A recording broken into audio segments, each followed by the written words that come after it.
Di balik kabut tebal Rinjani, tersimpan nama yang tak asing bagi para pendaki dan pecinta alam Indonesia.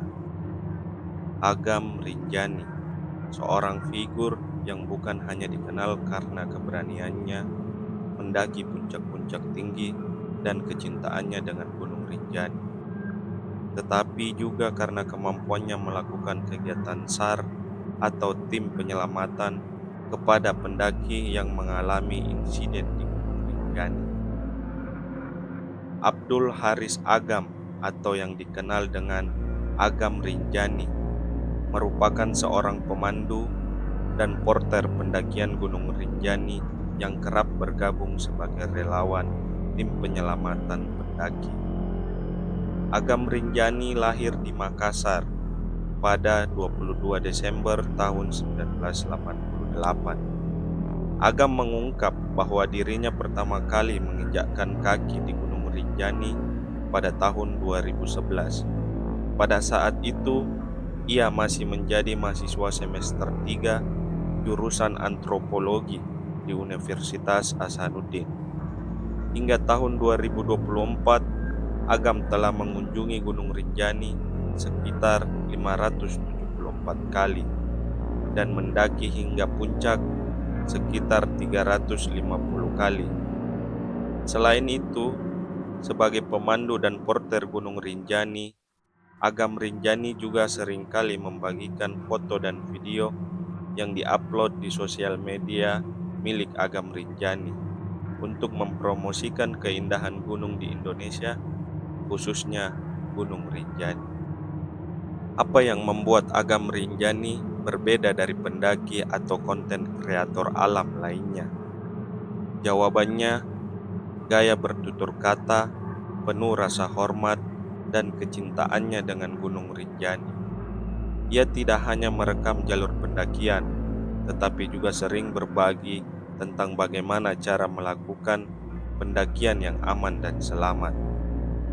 Banyak dari brand-brand outdoor mengajak Agam Rinjani untuk menjadi narasumber tentang tata cara pendakian yang aman dan selamat. Agam Rinjani kemudian menetap di Sembalun, Nusa Tenggara Barat, dan berkarir sebagai pemandu pendakian Gunung Rinjani sejak tahun 2015. Ia juga telah membantu banyak korban di Gunung Rinjani dan bergabung sebagai tim penyelamat. Juliana Marins lahir di Niterói, Rio de Janeiro, Brasil pada 24 Agustus tahun 1998. Juliana dulunya adalah seorang wartawan, orang yang bertanggung jawab membangun citra seseorang atau perusahaan dan menjalin hubungan mereka dengan pihak luar atau media. Belakangan Juliana memutuskan untuk menjadi traveler independen. Ia juga dikenal sebagai seorang dancer atau penari. Beberapa kali terlihat ia posting di Instagram tentang kegiatan saat sedang pole dancing. Juliana Marins juga membagikan tempat-tempat indah di dunia yang telah ia datangi. Dari Instagramnya, terlihat Juliana sebelum ke Lombok telah mendatangi beberapa negara di Asia Tenggara, seperti Filipina, Thailand, dan Vietnam sejak Februari tahun ini. Juliana Marins bersama 12 rekannya melakukan pendakian di Gunung Rinjani pada Jumat 20 Juni tahun 2025. Rombongan mengawali pendakian lewat pintu Sembalun pagi hari sebelum matahari terbit. Juliana berada di posisi paling belakang saat berada di titik Cemara Nunggal yang merupakan jalur menuju puncak Rinjani. Ia dikabarkan terpeleset dan jatuh ke jurang dengan perkiraan kedalaman 150 sampai 200 meter pada Sabtu 21 Juni sekitar pukul 6.30 WITA. Tim SAR Gunung Rinjani sebenarnya telah melakukan upaya penyelamatan, sejak pertama kali mendapat kabar, yakni pada hari Sabtu. Namun karena medan Rinjani yang sulit, ditambah kondisi cuaca yang tidak bersahabat, proses penyelamatan tidak langsung berhasil. Pada Selasa 24 Juni 2025, tim SAR berhasil menjangkau korban di kedalaman 600 meter dalam kondisi sudah tidak bernyawa.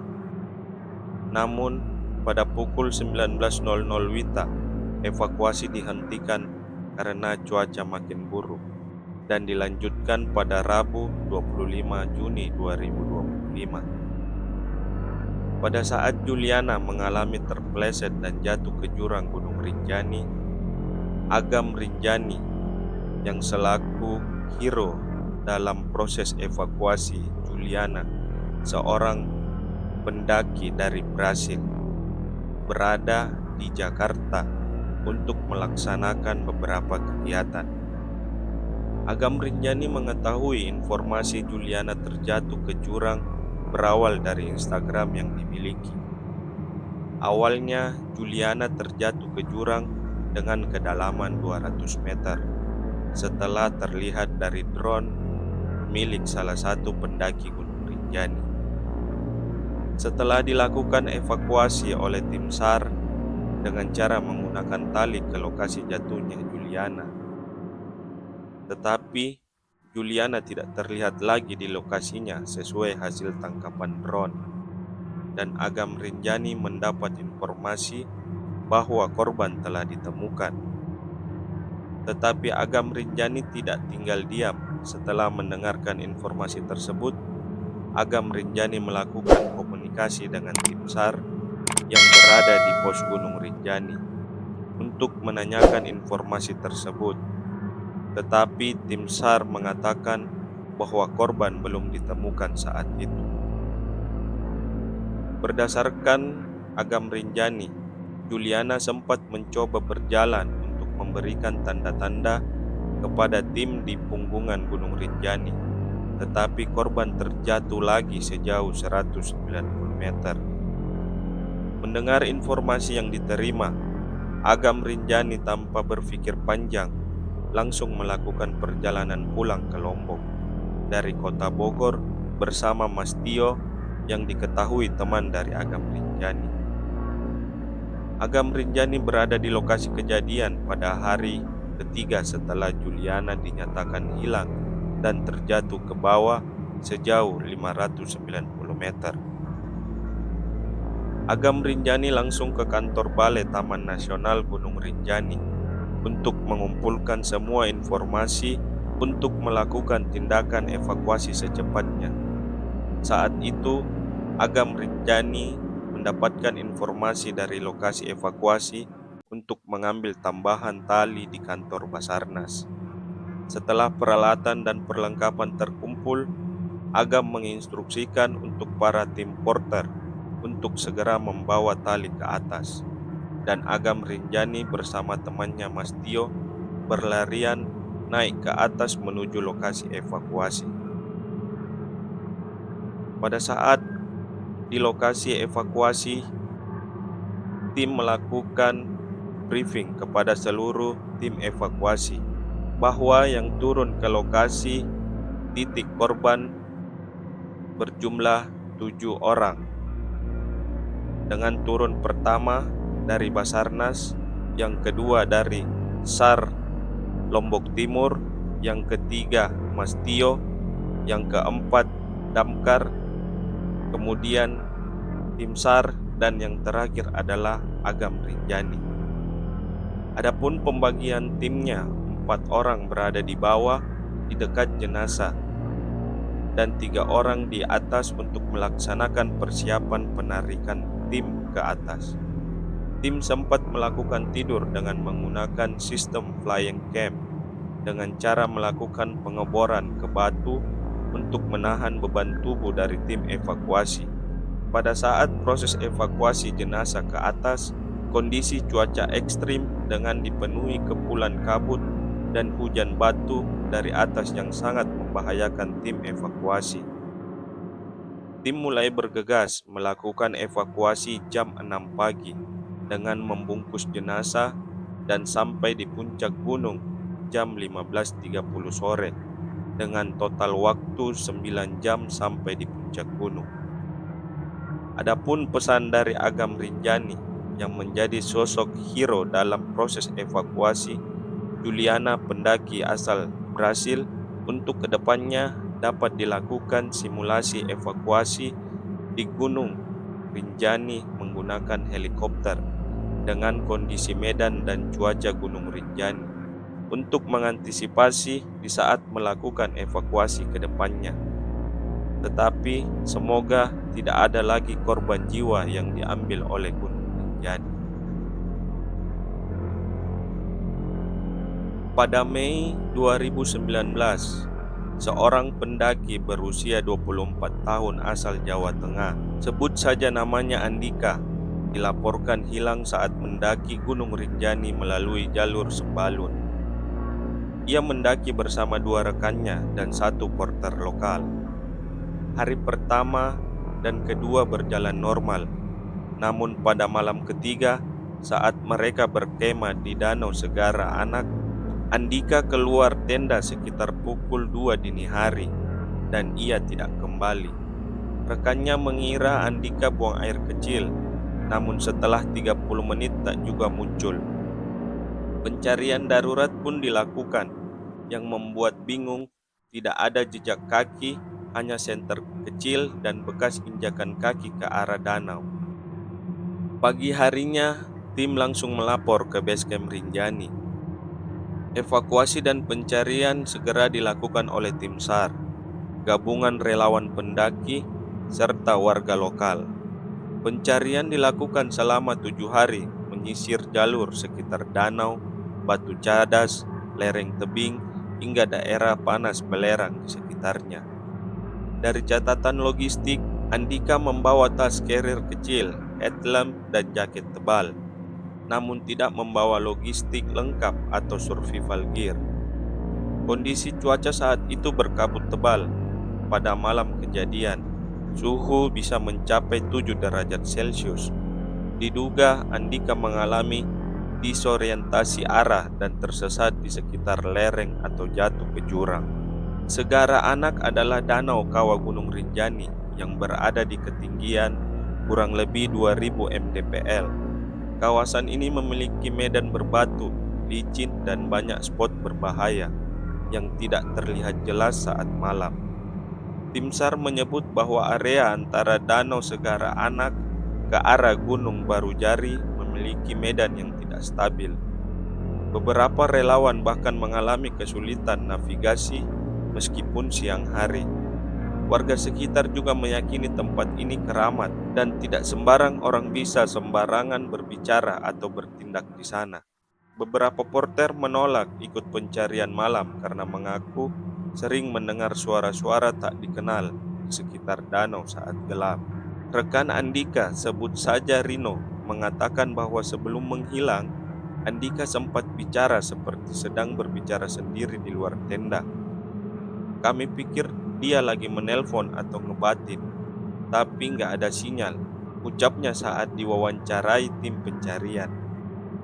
Andika juga disebut lebih banyak diam selama pendakian hari kedua. Ia juga menolak makan malam sebelum kejadian. Porter lokal mengingatkan agar jangan keluar malam karena area tersebut gelap dan medan tebing curam. Namun Andika tetap keluar sekitar pukul 2 pagi dengan membawa senter dan tanpa permisi. Hari kedua pencarian, anjing pelacak dibawa ke sekitar danau, tapi tidak menunjukkan reaksi. Drone udara digunakan untuk menyisir area curam dan danau, namun tidak ada tanda-tanda keberadaan Andika. Tim menemukan jejak kaki ke arah bibir danau, tapi berhenti tiba-tiba di bebatuan. Tidak ada barang milik Andika yang tertinggal. Tim relawan sempat memperluas pencarian hingga 3 km dari titik terakhir, tapi hasilnya nihil. Karena cuaca memburuk dan medan terlalu berbahaya, pencarian dihentikan pada hari ke-7. Namun statusnya tetap hilang tanpa jejak. Dugaan utama SAR adalah hipotermia dan disorientasi malam hari, karena Andika hanya mengenakan satu lapis jaket dan tidak membawa sleeping bag saat keluar tenda. Suhu dingin dan minim visibilitas bisa membuatnya tersesat lalu jatuh atau pingsan. Namun ketidakadaan jejak atau barang tertinggal membuat banyak pihak heran. Tim SAR menyebutnya bahwa di beberapa kasus, korban hipotermia bisa berjalan tanpa arah karena tubuh masuk kondisi survival mode. Bahkan kadang membuka pakaian karena efek paradoks panas. Beberapa porter lokal menolak melanjutkan pendakian pasca hilangnya Andika. Salah satu porter senior menyebut ini bukan pertama kalinya seseorang hilang di sekitar danau. Tahun 2007 dan tahun 2011 pernah terjadi kejadian seperti ini. Selalu di sekitar danau katanya. Mereka percaya bahwa kawasan Danau Segara Anak memiliki penjaga tak terlihat. Karena itu mereka biasanya melempar bunga atau makanan kecil ke danau sebagai bentuk izin, meski tidak bisa dibuktikan secara ilmiah.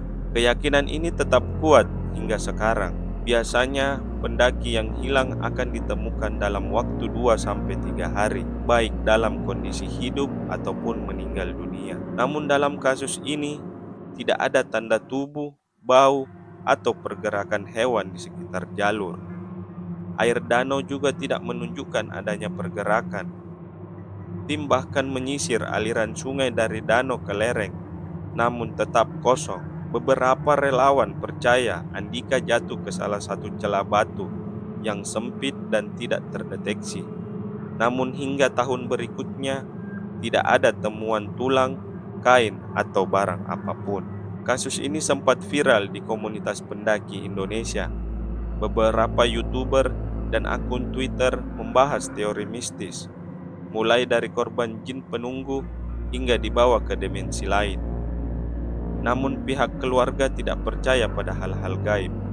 Mereka meyakini Andika hilang karena cuaca dan kelalaian saat keluar malam.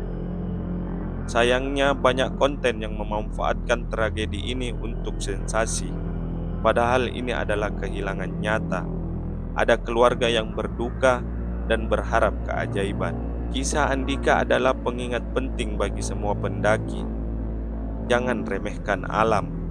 Gunung bukan tempat adu ego atau uji nyali.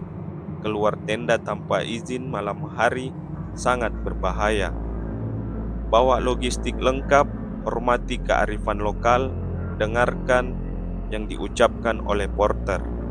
Hingga hari ini nama Andika masih disebut oleh pendaki-pendaki yang pernah mendengar kisahnya. Meski tubuhnya belum ditemukan, namanya menjadi bagian dari catatan kelam Rinjani. Dan untuk semua pendaki di luar sana, ingat, kembali dari gunung adalah bagian paling penting dari pendakian. Kalau kamu punya pengalaman dengan cerita ini, silahkan menambahkan di kolom komentar. Menurut kalian, kisah horor nyata daerah mana lagi yang seru kita ceritakan? Kirim kisahmu ke email kami yang ada di deskripsi. Tapi apakah kamu yakin kamu masih sendirian di ruangan itu? Kalau kamu suka cerita ini, jangan lupa tinggalkan like, komentar, dan bagikan ke temanmu. Terima kasih telah mendengarkan. Sampai bertemu lagi di ruang cerita. Kalau kamu masih berani.